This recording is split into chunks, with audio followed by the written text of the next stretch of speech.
आत्मा और परमात्मा का मिलन संजोग डे 58। आइए एक दिव्य देव धारणा करें, भावना करें कि हमारे हृदय से गायत्री मंत्र का दिव्य प्रकाश निकल रहा है और वो सारे ब्रह्मांड में फैल रहा है। मन ही मन हम समष्टि के साथ बैठकर गायत्री मंत्र कर रहे हैं। सारे ऋषि मुनियों के सानिध्य में इस मंत्र की ऊर्जा को साथ साथ आत्मसात कर रहे हैं और इस दिव्य दिव्य स्वाध्याय को जो परम पूज्य गुरुदेव वंदे माता जी के अनन्य प्रेम से लिखा हुआ है, इसको अपने जीवन का अभिन्न अंग बना रहे हैं। मंत्र की शक्ति के साथ ये स्वाध्याय पूरे ब्रह्मांड को आलोकित और प्रकाशित कर रहा है।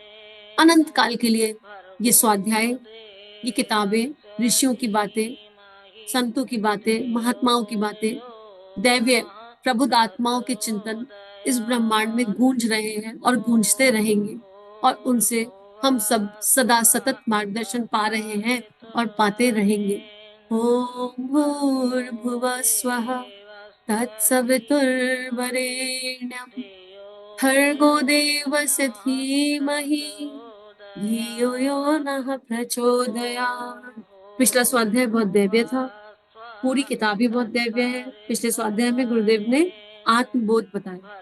गुरुदेव ने कहा आत्मबोध क्या है, और अगर किसी को आत्मबोध हो जाए जो इसी एक पल में हो सकता है, तो उसके जीवन से सारे शत्रु खत्म हो जाएंगे, उसकी आशंकाएं खत्म हो जाएंगी, जीवन केवल उल्लासित हो जाएगा। दूसरा, गुरुदेव ने अपने रिश्तों को सही करने का एक रास्ता बताया कि अगर हमारे सोचने का ढंग ठीक हो जाए तो हमारे सारे संबंध खूबसूरत हो जाए। और गुरुदेव ने बताया कि यूनिवर्स से, ब्रह्मांड से हम सही बात की बात करें। हम ब्रह्मांड से ओछी बात क्यों करते हैं, हम ब्रह्मांड से गलत बातों की बात क्यों करते हैं, हम ऐसे प्रश्न पूछते हैं जिनका कोई मोल ही नहीं है, जिनका कोई पॉइंट ही नहीं है। तो गुरुदेव ने वो बताया और अगर किसी ने वो कर लिया तो क्या होगा, तो ब्रह्मांड उसको इतनी सामर्थ्य प्रदान करता है कि पिछले ढर्रे को बदलकर नए सिरे से वस्तु स्थिति के अनुरूप सोचने और उस पर चलने की पद्धति को अपनाया भी जा सकता है और क्रियान्वित भी किया जा सकता है। ये शक्ति कहाँ से आएगी? यूनिवर्स से आ जाएगी, अपने आप आ जाएगी। तो गुरुदेव कह रहे हैं अब इसमें आगे कि मैं कौन हूँ, क्या हूँ और किस लिए हूँ। इस तथ्य को समझ लेने के बाद अनुभूति होने लगती है कि उपकरण, औजार एवं पदार्थों का उपयोग, उपभोग, संबंध, स्नेह की सीमा कितनी रहनी चाहिए। इस सीमा का स्वरूप और निर्धारण जब भी जो भी कर लेगा, वह दिव्य जीवन जिएगा, सुख शांति से ओतप्रोत रहेगा और सर्वत्र धरती के देवताओं की तरह, महामानवों की तरह हर किसी के अंतरंग पर श्रद्धा भरा शासन करेगा। बहुत ही 4 लाइनें हैं, लेकिन क्या डिवाइन 4 लाइनें हैं। जिसको ये समझ में आ गया मैं क्या हूँ, कौन हूँ और किसके लिए हूँ, वो इस संसार में जितने भी उपकरण हैं, औजार हैं और पदार्थ हैं, उनका उपयोग एक सीमा में करेगा, स्नेह की एक सीमा में करेगा। स्नेह की सीमा मतलब, देखो, ममता और मातृत्व भाव में अंतर होता है। ममता नुकसान कर देती है। ममता में माँ अंधी हो जाती है कई बार और ये बच्चे का हित नहीं देख पाती। पर मातृत्व भाव की जो एनर्जी है वो स्ट्रिक्ट रहती है, और मातृत्व भाव केवल एक के लिए नहीं होता, सबके लिए होता है। उसमें उम्र भी मैटर नहीं करती। जिनके पास मातृत्व भाव है ना, वो खुद अगर मान लो 30 के हैं, तब भी वो 60-70 साल वालों को मातृत्व भाव से स्नेह कर सकते हैं। दैट ब्यूटीफुल एनर्जी इज मातृत्व भाव। लेकिन ममता केवल अपने ही गर्भ से जन्मे बच्चे तक सीमित हो जाती है, और उसमें भी उसका फायदा नहीं देख पाती, कई बार लॉन्ग टर्म उसका नुकसान कर देती है। जैसे एक माँ की प्रार्थना में बड़ी शक्ति होती है, माँ की प्रार्थना से ज्यादा शक्ति किसी में भी नहीं होती, ये एकदम फैक्ट है। लेकिन अगर एक माँ भगवान से ये प्रार्थना करे कि मेरे बच्चे के लिए भगवान ऐसा कर दो और ऐसा ही तुमको करना पड़ेगा, तो भगवान तो बिल्कुल भोले शंकर भोले भंडारी है, एकदम भोले से है, और कर्म का फल देने का विधान है। और एक माँ प्रार्थना कर रही है, उस प्रार्थना में ना ईर्ष्या है, उस प्रार्थना में ना द्वेष है, ना कंपैरिजन है, ना कोई लोअर इमोशन है, तो वो तो फिर दैवीय प्रार्थना होगी ना, कारण शरीर से निकल रही है वो प्रार्थना। लेकिन उस प्रार्थना में एक कंडीशनिंग है कि यही कर दो, तो वो प्रार्थना पूर्ण हो जाएगी। पर उसका बच्चे पर क्या असर पड़ेगा, ये माँ नहीं सोच पाती है। मान लो माँ ने प्रार्थना करी मेरे बच्चे को 1 करोड़ की लॉटरी लग जाए, एक एग्जाम्पल ले लेते हैं, और प्रबल प्रार्थना हो रही है, विकल प्रार्थना हो रही है, अंतस की गहराई से निकल रही है, और माँ को लगता है कि मेरे बच्चे का सारा सुख इस 1 करोड़ की लॉटरी में ही है। और भगवान तुमने इसको दे दी तो मेरे बच्चे के जीवन से सारा दुख खत्म हो जाएगा, मेरे बच्चे से ज्यादा भाग्यवान सौभाग्यशाली कोई नहीं होगा, तो तुमको तो ये करना ही पड़ेगा। भाई भगवान श्री कृष्ण ने जन्म लिया, चाहे भगवान श्री राम ने जन्म लिया, माँ की बात का मान सबने रखा, चाहे माँ ने कुछ भी कहा उन्होंने मान रखा, क्योंकि माँ तो माँ ही है, क्योंकि इस देह का जन्म माँ के भाव से हुआ है, माँ से हुआ है। अब लग गई लॉटरी 1 करोड़ की, बहुत बढ़िया बात। अब सोचो, हमने भगवान को बांध दिया, अब भगवान की स्थिति सोचो। भगवान ने सोचा था कि मुझे इस वाले बालक की 5 करोड़ की लॉटरी लगनी है, उसके हिस्से में 5 करोड़ था, लेकिन वो माँ की प्रार्थनाएं इतनी प्रबल थी, इतनी प्रबल थी, और उनमें एक सीमा थी, 1 करोड़, 1 करोड़, 1 करोड़। तो भगवान को वो 4 करोड़ हटाने पड़ गए, 5 करोड़ की जगह 1 करोड़ हाथ में आया। तो बाहर से तो ये दिख रहा है, वाह मेरी माँ की वजह से मुझे 1 करोड़ मिल गए, पर ऊपर वाली माँ जो जगत जननी है, जो इस माँ की भी माँ है, जो जगत जननी इस माँ की भी माँ है, वो सोच रही है सिर पर हाथ रखकर, क्या करूं, ये क्या हो गया, 5 करोड़ की असामी को 1 करोड़ दिलवा दिया गया, अब क्या करें ऐसे में। और ये कौन कह सकता है, मान लो 1 करोड़ मिल गए, चलो ठीक है, आपने प्रार्थना करी, 1 करोड़ मिल गए, आपको कैसे पता कि इस 1 करोड़ में सारा सुख है। आपकी संतान को एंजाइटी हो जाए, स्ट्रेस हो जाए, या क्या ये 1 करोड़ रुपया उसका सुख लाके दे सकता है वापस। आपकी संतान को भगवान ना करे कोई हारी बीमारी हो जाए, डिसेबिलिटी हो जाए, क्या ये 1 करोड़ रुपया उसका आत्मिक आनंद बन सकता है। ये विचारणा रह जाती है। और जब कोई संतान इस राह पे निकलती है कि वो शरीर के सुखों का त्याग करके, शरीर के सुख और दुख के आधार पर जीवन ना जीकर आत्मा के सुख और दुख के आधार पर जीवन जीती है, तो ये माँ, ये मातृत्व भाव, ये ममता का भाव, ये ममता का भाव पिता में भी हो सकता है। ये ममता का भाव केवल जन्म देने वालों में नहीं होता, कई बार दादी दादा, नाना नानी, पिता, जो क्लोज रिलेशनशिप होते हैं, किसी में भी हो सकता है। ये ममता का भाव ग्रो ही नहीं करने देता, ये बाधा पूछ पर पाँव रखकर बैठ जाता है कि नहीं नहीं, तुम कैसे आत्मिक सुख के हिसाब से चल सकते हो। मान लो आप में से किसी की संतान कल को कहने लगे, या किसी का भाई बहन कल को कहने लगे कि हमको जाना है गुरु का कार्य करने के लिए, तो हम गुरु के आश्रम के आसपास रहना चाहते हैं, हम यहाँ जाना चाहते हैं, हम वहां जाना चाहते हैं, पर आपकी जो सोच है वो तो देह तक सीमित है, और आपको लगता है कि आपसे ज्यादा ध्यान तो कोई रख ही नहीं सकता इस ब्रह्मांड में, और आप ही हो जो सारा ध्यान रख सकते हो। तो आप एक दैवीय कर्म को रोक देंगे। ऐसा कर्म तो नहीं था ना, सिनेमा जाना है, शराब पीनी है, ड्रिंक करनी है, और यहाँ पर जुआ खेलना है, सट्टा खेलना है, ऐसी कोई डिमांड नहीं आई थी ना। एक दिव्य भावना थी, एक दैवीय भावना थी, जिसको नर्चर करना चाहिए था। मातृत्व भाव इसको नर्चर करेगा। हाँ जाओ, जाकर देख लो, क्या पता तुमको तुम्हारे आत्मिक जीवन के लिए रास्ता मिल जाए। कोई दिक्कत हो तो हम साथ खड़े हैं हमेशा, वी आर देयर। तुम गिर गए तो हम तुम्हें संभालेंगे, ये मातृत्व भाव है कि गिर गए तो हम साथ खड़े, हम संभालेंगे। Any time you can just return back, any time you can come, कि हमने ट्राई करके देखा नहीं हो रहा, लेकिन तुम इस दैवीय रास्ते पर चल रहे हो, तो we are with you at any cost. लेकिन हम तुम्हारे साथ देह से नहीं है, भावनाओं से, प्रार्थनाओं से, शक्ति से हम तुम्हारे लिए साधना करेंगे, तुम्हारी शक्ति के लिए। इसलिए नहीं कि तुम जिस रास्ते पर निकलो उस पर तुमको सफलता मिल जाए, नहीं, सफलता तो भगवान डिसाइड करेगा ना, सफलता का क्रम क्या है, सफलता की श्रेणी क्या है, हमको क्या पता कैसे सफलता मिलेगी, किस बात में सफलता है। तो सफलता की प्रार्थना से भी ज्यादा शक्ति की प्रार्थना करनी चाहिए, और उस आत्मा के जन्म लेने के उद्देश्य को पूर्ण करने में हम क्या सहयोग कर सकते हैं, इसकी प्रार्थना करनी चाहिए। हाँ, आत्मा जब जन्म लिए तो किसी निश्चित उद्देश्य के साथ जन्म लिए। हमको अगर किसी पे बहुत प्रेम आ रहा है, तो सर्वश्रेष्ठ प्रार्थना है, हे परमात्मा इस आत्मा को शक्ति दीजिए, हमारे हृदय में आपने इस आत्मा के लिए बहुत प्रेम भरा है, ये आत्मा हमारी बहन, बेटी, बहू, पोता, नात, पोता, पति, XYZ जो भी रिलेशन है, इस रिलेशनशिप में आया है, लेकिन हम जानते हैं कि हम प्रेम का दिव्य शक्ति पुंज है, और हम ये भी जानते हैं कि ये जो भाव आपने दिया है, ये आप ही का दिया हुआ है। अभी ये देह भाव से ग्रसित है, मोह आसक्ति से ग्रसित है, लेकिन इन प्रार्थनाओं के साथ हम इससे ऊपर उठ जाएंगे, हम ये भी समझते हैं। तो हे परमात्मा हमको शक्ति दीजिए कि हम इस आत्मा के जन्म लेने के उद्देश्य में इसको सहायता कर सके, जो भी हमारी भूमिका है हम वो दैवीय तरीके से निभा सके, और इस आत्मा को जब जब हमारी जिस रूप स्वरूप में जरूरत हो, हम वहां आपका इंस्ट्रूमेंट बनकर खड़ा हो सके।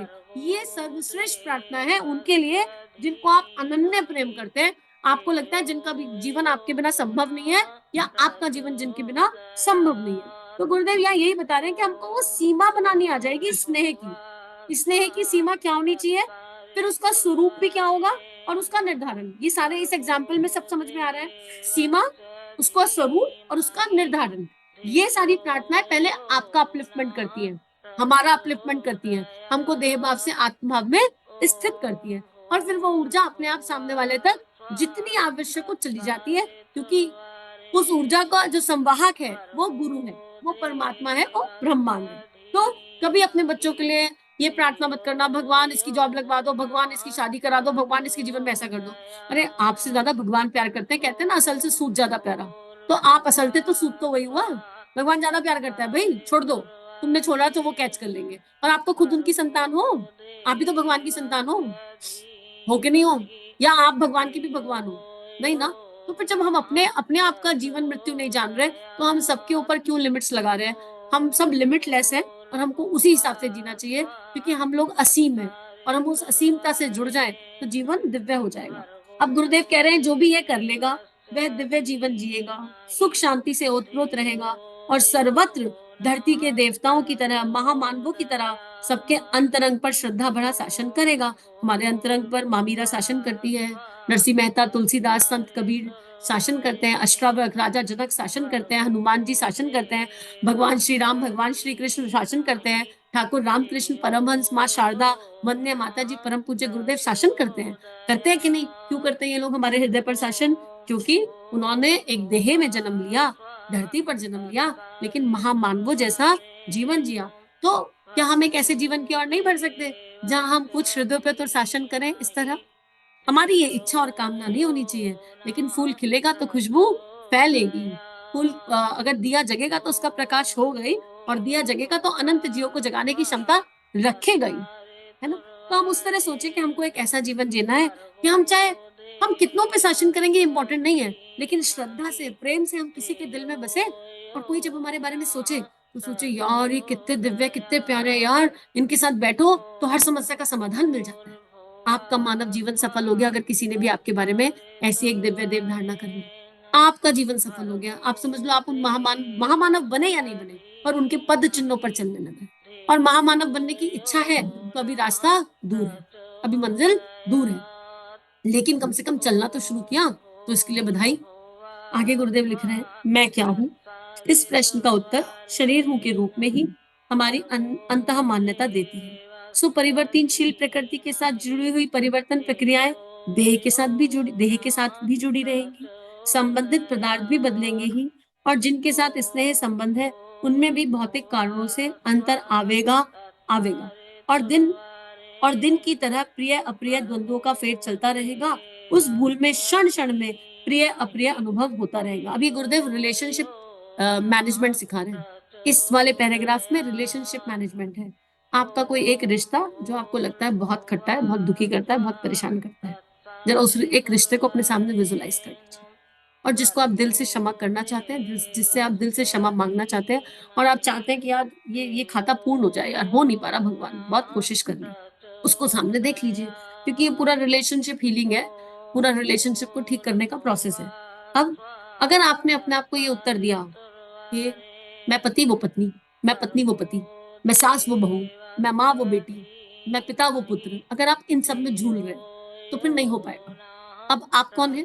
प्रेम का दिव्य शक्तिपुंज अनुभव कीजिए, इस चीज को एक्सपीरियंस कीजिए। अभी आपके हृदय में परम पूज्य गुरुदेव का, वंदे माता जी का प्रेम का प्रकाश प्रकाशित है। इसी क्षण एक ज्योति, प्रेम की दिव्य ज्योति। कुछ लंबी गहरी सांसें लीजिए और भावना कीजिए कि प्रेम की ये दिव्य ज्योति आपकी समस्त इंद्रियों के माध्यम से आपके पूरे शरीर में फैल गई है, पूरे देह में फैल गई है, रोम रोम में फैल गई है। आप हर जगह इस प्रेम की उष्मा को अनुभव कर सकते हैं, क्योंकि ये प्रेम कहाँ से आ रहा है? ब्रह्मांड से आ रहा है, गुरु मंडल से आ रहा है, देव मंडल से आ रहा है, ऋषियों से आ रहा है, संतों से आ रहा है, महामानवों से आ रहा है। तो ये ज्योति जो स्थापित हुई है हृदय में, ये आज के लिए नहीं हुई, अनंत काल के लिए स्थापित हो गई। थोड़ा मुस्कुराइए, खिलखिलाइए। ब्रह्मांड ने प्रेम की ज्योति भेजी है। क्यों? क्योंकि आप इस रास्ते पर चलना चाहते हैं।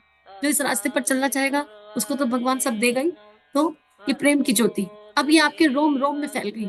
अब आपकी सारी इंद्रियों को देखिए, आपकी त्वचा, आहा हा, कितना आनंद, कितना रोमांच। ये त्वचा इस प्रेम को पहली बार अनुभव कर रही है, जैसे आज तक कभी किया ही नहीं। श्वास, हर श्वास के साथ ये प्रेम गहरा होता जा रहा है, क्योंकि ये ब्रह्मांड से आ रहा है। नेत्र नेत्र अब उस रूप स्वरूप को देखने लगे, अपने इष्ट को देखने लगे। हे मेरे इष्ट, तुम तो इतने पास थे, मैं कभी तुम्हें देख क्यों नहीं पाया, मुझे आज कैसे नजर आ रहे हो? सामने इष्ट है, वो इष्ट किसी भी रूप स्वरूप में हो सकते। उन्हें देख देख कर आंखें छलकने लगी, और कान अब इष्ट मंत्र का जप कर रहे हैं अपने आप। कानों में एक मीठी ध्वनि गूंजने लगी, ओम ओम ओम इस भाव में पूर्ण रूपेण स्थित हो जाइए। अब आप कौन है? आप देह नहीं है, आप पति नहीं है, पत्नी नहीं है, भाई नहीं है, बहन नहीं है, आप तो ये ही है। ये हमारा ओरिजिनल सेल्फ है। Believe it. इस श्रद्धा को, इस भाव को पूरी श्रद्धा से, पूरी मान्यता से मान लीजिए और अनुभव कीजिए। अब इसी प्रेम की ऊर्जा से उस आत्मा का आवाहन कीजिए। हे प्रेम की दिव्य शक्तिपुंज आत्मा, आप इस देह में मुझे इस रूप स्वरूप से मिले। आज तक मैंने आपको देह भाव से देखा, जाना, समझा, लेकिन आज मुझे समझ में आया कि ये जो मैं हूं ना, यही आप हो। ये जो इस पल में मैं हूं, यही आप हो। ना आप मेरी बेटी हो, ना आप मेरी माँ हो, ना आप मेरे पति हो, ना आप मेरे पत्नी हो, आप मेरे से कोई रिश्ते में जुड़े नहीं हो। आप भी यही प्रेम का दिव्य आलोक हो, यही प्रेम का दिव्य प्रकाश हो। सामने उस प्रेम के दिव्य प्रकाश को मुस्कुराता हुआ देखिए। उसका, उस आत्मा का जो एनर्जी बॉडी है, वो आपसे कह रहा है थैंक यू मेरी जागृति के लिए, थैंक यू मेरी जागृति के लिए। ये जागृति तुम्हारे माध्यम से मेरी हो रही है, भले ये मुझसे स्थूल तक ना पहुंचे, पर मेरा सूक्ष्म शरीर इसे ग्रहण कर रहा है। अब भाव रूप से इस आत्मा के चरण पकड़ लीजिए, क्योंकि आपके जीवन में इस पल ये अनुभव उसके कारण आया है। आप किसी से खट्टे थे, आपने ब्रह्मांड से रास्ता मांगा, और आपके जीवन में इस पल एक अनुभव आया, और ये अनुभव केवल उस आत्मा की वजह से आया। तो जिस आत्मा की वजह से आपको ये दैवीय अनुभव हुआ, सबसे पहले उस आत्मा को चरण वंदन। आपके चरण स्पर्श, आपकी वजह से मैंने आज ये जाना, ये अनुभव किया, ये जिया कि मैं तो प्रेम ही हूँ। मैं कहाँ अटक भटक रहा था मुझे नहीं पता, पर आज मुझे पता चला मैं आत्मा हूँ, और आत्मा इतनी दिव्य होती है। आत्मा का एक क्षण का अनुभव इतनी तरंगे दे देता है। आपको बहुत बहुत आभार, बहुत बहुत आभार। उसके बाद उससे क्षमा मांगिए। मैंने देह भाव में बहुत सारी गलतियां करी, जाने अनजाने। मुझे नहीं पता हमारे पिछले जन्मों के कार्मिक क्या थे, क्या नहीं थे। निश्चित रूप से मेरा आपसे कई जन्मों का नाता रहा होगा, और हर जन्म कुछ ना कुछ भूल हुई होगी जिसका अंदाजा नहीं है। लेकिन आज मैं इस प्रेम की दिव्य शक्ति से ब्रह्मांड के साथ जुड़कर गुरु सानिध्य में शरणागति के भाव से आपसे क्षमा मांगता हूँ, मांगती हूँ। मांगिए, दिल से क्षमा मांगिए, पूरी गहराई से क्षमा मांगिए, और साथ साथ क्षमा कर दीजिए कि आपने भी देह भाव में कुछ ऊंच नीच की होगी, और क्योंकि मैं देह भाव में थी और था, तो मुझे उस ऊंच नीच से अप्रिय और प्रिय लगा, प्रिय और अप्रिय लगा, लेकिन वो लगना नहीं चाहिए था। मुझे आज ये समझ में आया, तो मैं आपको पूर्ण रूपेण मुक्त करता हूँ, मुक्त करती हूँ, मुक्त कर दीजिए, क्षमा कर दीजिए। मैं आपको क्षमा करती हूँ, करता हूँ। हालांकि मैं जानता हूँ कि मैं क्षमा करने वाला कोई नहीं हूँ, क्योंकि मैं तो स्वयं प्रेम हूँ, मेरा अस्तित्व भी प्रेम है, तो क्षमा भी मेरा मैं ही करता है। मुझे तो केवल आपको आभार कहना चाहिए, केवल ग्रेटिट्यूड कहना चाहिए, केवल थैंक यू कहना चाहिए, और मैं पूरे दिल से आपको thank you thank you thank you कह रहा हूँ। ग्रेटिट्यूड डालिए, खूब ग्रेटिट्यूड डालिए। अब भावना कीजिए कि सारी देव शक्तियों ने उस आत्मा को गले लगाया, कस के गले लगाया, और उस आत्मा के भीतर वो ब्रह्मांड का दिव्य प्रेम का प्राण पहुंच रहा है, इसी क्षण पहुंच रहा है, जैसे आपके भीतर पहुंचा। आप मुस्कुरा रहे हो ना इस समय, अश्रु भी गिर रहे हैं, है ना? कुछ लोगों के अश्रु भी गिर गए। तो ये अश्रु कहाँ से आए? आपने सोचा था कुछ पल में अश्रु गिर जाएंगे, लेकिन आ गए। यानी कोई शक्ति है ना जो आपके भीतर काम कर रही है, बस वही शक्ति उस आत्मा को प्रेम दे रही है। अब कारण शरीर से भाव रूप से जाकर उसको गले लगाइए, कस कर गले लगा दीजिए, एकदम कस कर गले लगा दीजिए। Thank you thank you thank you, sorry sorry sorry, I forgive you I forgive you I forgive you, I love you I love you I love you. और ये आई कौन है? ये मैं आत्मा, प्रेम का दिव्य पुंज, ये आपको बोल रहा है मुझे देह भाव से हुई गलतियों का भान हो गया है, और अब इन सब गलतियों को मैं कभी नहीं दोहराऊंगा, कभी नहीं दोहराऊंगी। मैं पुनः देह भाव में चली जाऊं, मुझसे पुनः कोई भूल हो जाए तो आप मुझे क्षमा करना, और ब्रह्मांड से कहिए हे ब्रह्मांड, हमें इस जागृति की राह पर सदा रखना। हे ब्रह्मांड, हमको इस दिव्य देव राह पर सदा रखना। और इस तरीके से आप अपने हर रिलेशनशिप को खूबसूरत बना सकते हैं। उस रिलेशनशिप का बाह्य आवरण कैसा होगा ये नहीं पता, बाह्य आवरण रूप स्वरूप कैसा होगा ये नहीं पता, आपका ये प्रेम स्थूल में कब पहुंचेगा ये नहीं पता, ये चाह मत रखिए। लेकिन आपकी आत्मा को जो आत्मिक सुकून इस क्षण मिला, वो क्या इससे पहले कभी मिल पाया? इस सुकून के लिए इस अभ्यास को कीजिए, इस आत्मिक आनंद के लिए इस अभ्यास को कीजिए, और यकीन मानो जब आप इस आत्मिक आनंद में पूर्ण रूपेण डूब जाएंगे, तो ये प्रेम ब्रह्मांड उस आत्मा तक भी कभी ना कभी पहुंचा ही देगा। आपके भीतर का प्रेम कभी ना कभी ब्रह्मांड की इच्छा से, गुरु की इच्छा से रंग लाएगा ही लाएगा। तो आप सभी की दिव्य चेतना को नमन प्रणाम, जिनके माध्यम से ये स्वाध्याय इतना दिव्य हो रहा है। और स्वाध्याय क्या ध्यान हो रहा है, ये निश्चित रूप से आप लोगों का प्रेम ही है, आप लोगों की भगवान को पुकारी है और उस समूह की शक्ति है जो बैकग्राउंड में बैठकर जप करते हैं, उन देव ऋषियों का आशीर्वाद है। तो सभी को चरण वंदन, शरणागति का एक दिव्य भाव। और इस स्वाध्याय के बाद अगर आपके लिए संभव हो, आप जहाँ पर भी हो, मानसिक रूप से 5 मिनट जप कीजिए और इस अभ्यास को जितना गहरा कर सकते हैं उतना गहरा कर लीजिए। आइए गायत्री मंत्र की ऊर्जा के साथ इस ध्यान की गहराई, इस ध्यान की ऊर्जा को अनंत काल के लिए अपने हृदय में आत्मसात करें। ओम भूर्भुवः स्वः तत्सवितुर्वरेण्यं भर्गो देवस्य धीमहि धियो यो नः प्रचोदयात्। सभी को प्रणाम।